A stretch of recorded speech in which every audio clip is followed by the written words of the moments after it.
आज मैं आपके साथ बेहतरीन किस्म की मसाला भिंडी की रेसिपी शेयर करूंगी।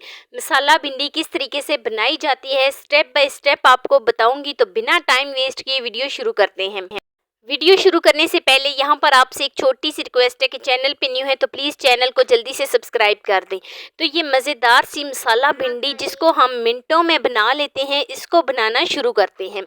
बिस्मिल्लाहिर्रहमानिर्रहीम। तो ये मज़ेदार सी मसाला भिंडी बनाने के लिए तकरीबन 2 चम्मच के करीब, जो चावल वाले चम्मच होते हैं ना, 2 चम्मच यहाँ पर मैंने घी ले लिया है। तो घी जैसे ही अच्छे तरीके से मेल्ट हो जाए तो भिंडी को मैंने पहले बहुत ही अच्छे तरीके से धोकर एक टोकरी में रख दिया था ताकि इसका सारा पानी जो है वो ड्रेन हो जाए।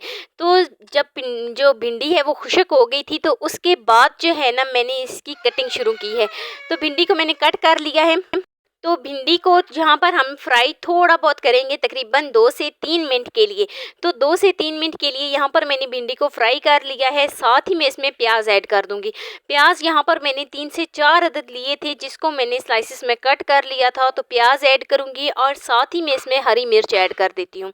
बहुत से लोगों के कमेंट आते हैं कि भिंडी जो होती है वो लेसदार क्यों बनती है। अच्छा, उसकी सबसे बड़ी जो रीज़न होती है ना, जब हम इसको धोते हैं, जब हम इसको वॉश करते हैं ना, तो उसमें हम जो है ना गलती करते हैं। क्या गलती करते हैं कि अभी ये खुश्क ही नहीं होती और हम इसकी कटिंग शुरू कर देते हैं। अच्छे तरीके से भिंडी खुश्क हो जाए तो फिर हमें इसकी कटिंग करनी चाहिए। तो हरी मिर्च यहाँ पर मैंने ऐड की है, मिक्सिंग करूँगी। तो जैसे ही थोड़ा बहुत प्याज का कलर चेंज हो जाए तो मैं इसमें टमाटर ऐड करती हूँ। यहाँ पर मैंने एक अदद टमाटर लिया था, मैंने इसको कट करने के बाद जो है ना इसमें टमाटर ऐड करूँगी और इसकी मिक्सिंग कर लेती हूँ। यहाँ पर मैं इसको अच्छी तरीके से मिक्स कर लेती हूँ। अब यहाँ पर हमने क्या करनी है कि इसकी भुनाई करनी है। भुनाई हम कितनी देर तक करेंगे? 6 से 7 मिनट के लिए लो टू मीडियम फ्लेम पर हम 6 से 7 मिनट के लिए इसकी भुनाई करेंगे। जैसे ही भिंडी नरम पड़ जाए और जो प्याज इसके अंदर मैंने ऐड किए हैं, टमाटर, प्याज, हरी मिर्च, वो भी नरम पड़ जाए तो मतलब कि हमारी भिंडी जो है वो रेडी हो गई है। फिर हम इसमें मसाले ऐड करेंगे।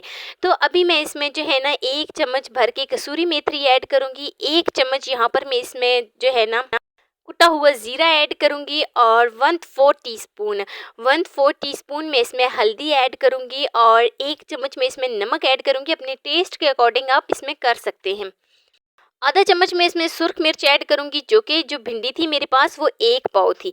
तो 1 पाव में जितने मैंने मसाले ऐड किए हैं वो बिल्कुल उसकी सही मेजरमेंट है। तो इस तरीके से मैं इसकी मिक्सिंग कर लेती हूँ। तो यहाँ पर मैं इसको मिक्स करूँगी और तकरीबन 2 से 3 मिनट के लिए ही पकाऊँगी।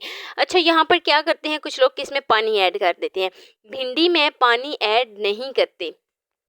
लो फ्लेम पर सिर्फ और सिर्फ इसकी भुनाई की जाती है ताकि भिंडी जो है वो अच्छे तरीके से सॉफ्ट हो जाए। इसको पानी में सॉफ्ट नहीं करते। तो यहाँ पर जो है ना मैंने भिंडी को जो हमारी भिंडी है वो रेडी हो गई है। यहाँ पर मैं फ्लेम को ऑफ करती हूँ और मैं इसके ऊपर हरा धनिया ऐड करूँगी और मज़ेदार सी हमारी भिंडी जो है मसाला भिंडी बनकर रेडी हो गई है। जो कि मैंने इसको कम मिकदार में बनाया है, आप अपने जो है ना हिसाब को बिल्कुल इसी तरीके से बना सकते हैं। तो ये है जी इसकी फाइनल लुक। कैसी लगी जी मेरी आपको आज की वीडियो आपको ज़रा सी भी अच्छी लगी हो तो लाइक कर देना। फर्स्ट टाइम है चैनल पे तो चैनल को लाजमी सब्सक्राइब कर देना और बेल आइकॉन को लाजमी प्रेस कर देना ताकि मेरी डेली वीडियो आप तक पहुंच सके। मिलते हैं जी नेक्स्ट वीडियो में। अल्लाह हाफिज़।